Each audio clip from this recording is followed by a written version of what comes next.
He had a record of child abuse, but was hired anyway. Tonight, 9 Wants to Know has learned even more about the school worker accused of assaulting children. One of the biggest hospital systems in the metro area can't pay all of its bills, but another large healthcare company is answering the call for help. The NBA Finals are set, and it is time to buy those tickets if you don't have them. But not only are the prices sky high, you do have to be careful where you get them. These scams are even harder to notice anymore. They look legitimate.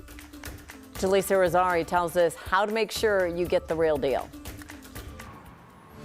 First, though, tonight, the tornado threat out on the eastern plains. This is video that came in about a half hour ago, taken outside the town of Eads in Kiowa County. That gets your attention, but not too gloomy when you take a look more towards downtown. The picture right there on the lower right over Coors Field. That doesn't mean we're in the clear, though, for tonight. So let's get to Danielle Grant to find out what we need to know. Danielle? Absolutely. Still possible to see one or two isolated thunderstorms here in the metro area, but really the main event will be across the eastern plains. That's where we still have some severe thunderstorm warnings in place around Burlington, Cheyenne Wells, and then, of course, that cell that put down the tornado just to the northeast of Lamar. A lot of lightning out there, some huge hail, but back for the metro area, it looks relatively calm. I am anticipating, again, one or two thunderstorms throughout the rest of this evening, but across the eastern plains, that severe thunderstorm watch will continue until 11 o'clock tonight. This is where most of the action will be. Tomorrow, once again, will be another repeat kind of day with more severe weather headed to the Front Range and the eastern plains. I'll break it all down coming up in about 10 minutes. A man arrested for assaulting 2 children in Fort Collins has a history of child abuse, and now we know more details. The question is, should he have been hired in the first place with that background? His name is Tyler Zanella. Kevin Vaughn from our 9 Wants to Know team now has a look at his hiring last August by the Poudre School District. The charges made public last week grabbed headlines. A paraprofessional accused of physically assaulting 2 students on a Poudre School District bus. Tyler Zanella got the job last August. According to the district, he underwent a background check, something 9 News legal analyst Scott Robinson says is mandatory. For any position that involves children of any age, the law requires a background check, an educational employment background check. That check turned up a child abuse case laid out in these documents obtained by 9 Wants to Know.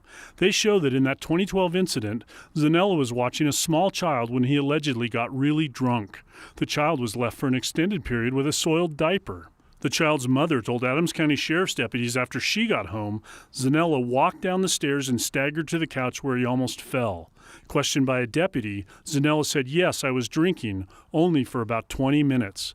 Deputies arrested and jailed Zanella on a charge of child abuse, knowingly or recklessly causing injury. Then in court, Zanella reached a deal with prosecutors, pleading guilty to a lesser charge, child abuse, negligence with no injury. A judge fined him nearly $900 and put him on probation for 18 months. Despite that, Zanella was hired because state law leaves it up to school districts to make that decision. And if they conducted the search and concluded that what happened back then shouldn't disqualify this individual from employment, well, we can certainly second guess that now, can't we? But it's not a violation of Colorado law. Poudre school officials told us that they did ask Zanella about the child abuse case, but they did not provide any details on how he explained it or whether they obtained the same court documents we got today. He's due back in court next week in his current case. They asked Zanella about it, but the question being, did they actually do a search of their own to try to find out more? That's what Scott Robinson was alluding to. We've asked that question. We have not gotten an answer at this point. All right, Kevin, thanks.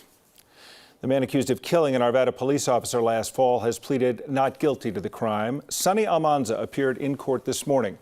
Arvada officer Dylan Vakoff was responding to a family disturbance at a home in September when police say Almanza started shooting. The officer was hit and killed. The arrest report says Almanza claims he did not know that police officers were present when he fired that weapon. He is due next in court in August. A Colorado man has been convicted of sexual assault for the second time in a matter of months. Damiaj Plasencia was found guilty of assaulting a Weld County woman in August of 2019. She was intoxicated and passed out. The district attorney's office says he just received a 26 years to life sentence in March for breaking into an elderly woman's home and sexually assaulting her. The sentencing for this latest conviction will take place next month. Denver Health is struggling to pay the bills and saying the number of uninsured patients is rising. So that's leaving the hospital treating people but not getting money in return. Now there is a new agreement to get some help from Kaiser Permanente. Today, Kaiser officials announced the healthcare provider will give $10 million to Denver Health, saying it's important to help them continue to help the community. The hospital system says it cares for nearly 30% of Denver's population each year, including the uninsured and many with low incomes. Back in 2020, the Denver Health lost on $60 million in uncompensated care, meaning the hospital wasn't paid for the treatment it provided. By 2022, that number jumped to $120 million. They say a rising cost of providing care has a big impact on all of this. Coming up tonight at Next, we look at what's at stake if the hospital has to start cutting back on services. Colorado is still in need of nurses, especially mental health nurses. The Department of Human Services has been trying for months to hire licensed nurses for Colorado's 2 psychiatric hospitals, even though the position comes with a $14,000 bonus. Officials are now using Mental Health Awareness Month to highlight the ongoing need for nurses. There are several other state facilities also looking for nurses, and they come with a bonus, although it's not $14,000 for all positions. We all know that phrase, it costs an arm and a leg. Well, you probably agree with that because that sums up the ticket prices for the NBA Finals. We looked at 4 major ticket sale websites searching for a pair of tickets to Game 1. The cheapest was on SeatGeek, $546 for each ticket. Ticketmaster was the most, $620 per ticket. And with the ticket prices so high, imagine the fees that are attached onto the ticket prices. Transaction fees sometimes have fans turning to Facebook groups where they think they can get the tickets instead. However, of course, that could be a problem. 9 News reporter Jaleesa Irizarry with the warning now to make sure that you get them from a legitimate source.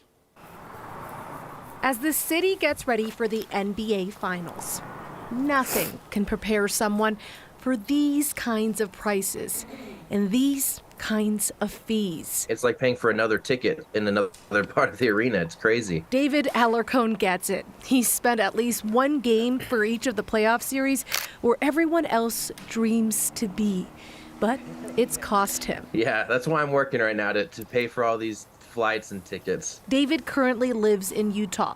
For the NBA Finals, to try and avoid those fees, he's decided to skip the reputable sites like Ticketmaster and go somewhere else to find seats. So I've joined a couple Facebook groups. Like there's a verified season ticket holder list, so you can know that you're buying from someone who has been verified by the admin of this page to actually be a season ticket holder. Ticket sales on Facebook seem to be popular in this series. But David knows he needs to be careful. If it seems too good to be true, it probably is. That would be the worst thing. You pay a lot of money and then you don't even get a ticket for the game. That's a nightmare. It's always a risk. Roseanne Freitas with the Better Business Bureau says is a reality for some. The BBB has had more than 140 reports of ticket type scams in this region since January. She says the latest technology only makes it worse. From AI, ChatGPT, these scams are even harder to notice anymore.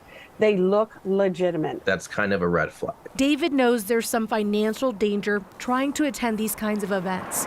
But for this diehard fan, as long as he's cautious, he says the risk is worth the reward. Yeah, no, for sure. The Better Business Bureau says if you're going through a third-party ticket app that you haven't heard of before, check the BBB website, but also check the National Association of Ticket Brokers and see if they're a member. And above all else, Kim and Tom, pay with a credit card.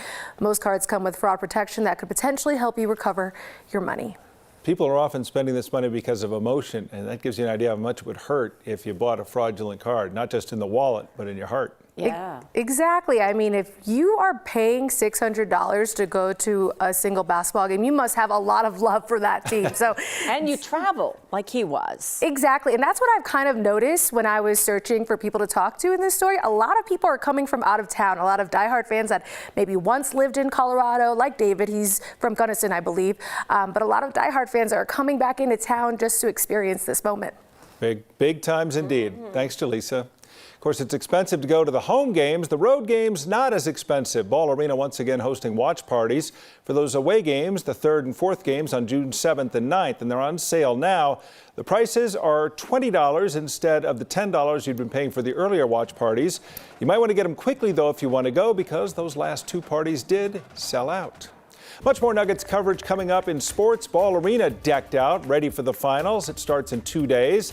And we'll hear what the Heat are now saying about their chances against the Nuggets in the finals. And up next, the governor promised help to keep pools open the entire summer, and that promise was fulfilled today. We'll explain.